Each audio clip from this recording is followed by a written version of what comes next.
fait, le thème général de la gouvernance, c'est la pérennité de l'entreprise. C'est pas autre chose. C'est comment faire les meilleures décisions pour que mon entreprise aille plus loin demain. Plus vous avez un panel d'entrepreneurs de profils variés autour de vous pour vous aider à faire les meilleures décisions, plus vous avez de chances de gagner et d'aller plus loin avec votre entreprise.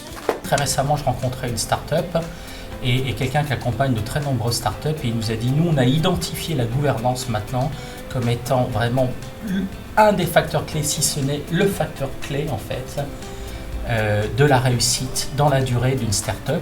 La gouvernance, c'est pas seulement le conseil d'administration, le conseil de surveillance, la gérance, le directoire en fonction de la façon dont est organisée l'entreprise, mais c'est la façon dont le chef d'entreprise prend ses décisions et la façon dont il s'entoure pour prendre ses décisions. Et on s'est dit qu'il fallait que la gouvernance soit quelque chose d'agile en fait, et que la gouvernance, elle ne devait pas être figée, et qu'elle devait évoluer en même temps que l'entreprise évoluait.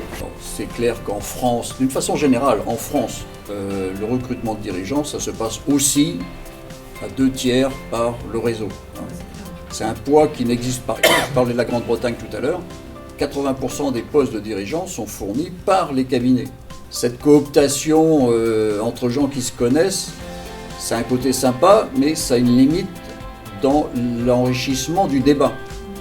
Je pense que de plus en plus ce qu'on va poindre, c'est la compétence. C'est-à-dire se dire qu'est-ce que la personne peut m'apporter.